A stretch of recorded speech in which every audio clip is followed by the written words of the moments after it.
अगर इनके विमल विशेषताओं को बताना प्रारंभ कर दे, इनके महत्व को बताना प्रारंभ कर दे, इन सरयू नदी के महत्व कर दे, तो वो भी बखान नहीं कर सकती है हमारी इस सरयू नदी की महत्वता को।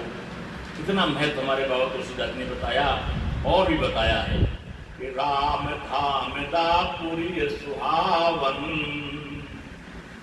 यहाँ अयोध्या का वासी, अयोध्या में रहने वाला व्यक्ति तो भगवान राम सीधे राम धाम अपने धाम भेज देते हैं। अपनी पुरी जो सुंदर पुरी बनी हुई है राम धाम, धाम भेज देते हैं, प्रदान करते हैं अपनी पुरी को। लोक समस्त भी देते अति पाव, सारा संसार जानता है कि चार खान जगत जीव अपारा, अवध तजे तन नहीं संसार। चार प्रकार के जीव है संसार में। जो भी भगवान के शरण में आता है, जो भी काशी या अयोध्या में निवास करता है, यहाँ पर जिसका जीवन समाप्त होता है, पुनः उसको आने की आवश्यकता इस संसार में नहीं पड़ती है। ऐसा हमारे वेद पुराण सब कहते हैं। सब विद पुरी मनोहर जानी, हमारे बाबा तुलसीदास जी ने सभी प्रकार से इस अयोध्यापुरी को मनोहर समझा, जाना, पहचाना। सकल सिद्ध प्रद मंगल खानी, सभी प्रकार की सिद्धियां इस अयोध्या में होती हैं। अयोध्या में सभी प्रकार की सिद्धियां वास करती हैं, ये भी जाना हमारे बाबा तुलसीदास जी ने। अब जब सब कुछ जान लिया, उचित स्थान इसीलिए चुना अयोध्या को। विमल कथा कर कीन आरंभा, बहुत ही भगवान सुंदर रामचरितमानस को लिखना प्रारंभ किया है। विमल चरित्र को, विमल कथा कर कीन आरंभा, और सुनत न साहिका में मददम्भा। इसके सुनने मात्र से सारे पाप समाप्त हो जाते हैं, कल्याण प्राप्त होता है। ऐसी कथा को लिखना प्रारंभ किया है हमारे बाबा तुलसीदास जी ने। नाम है रामचरितमानस, यही नाम रामचरितमानस इसका नाम रखा है। सुनत श्रवण पाय विश्राम, केवल इसको सुनने मात्र से मन को विश्राम प्राप्त होता है, सुख शांति प्राप्त होती है।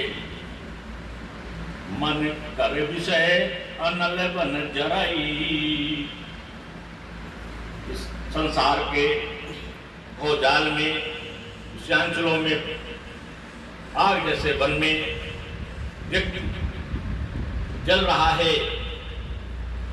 ओ ये सुखी जो यह सर परई, जो इस रामचरितमानस की सरोवर में जो प्रवेश कर ले, जिसको रामचरित रूपी सरोवर प्राप्त हो जाए, जिसका मन रामचरितमानस में लग जाए, तो सुखी जो यही सर परई, हो ये सुखी, वो सुखी हो जाता है।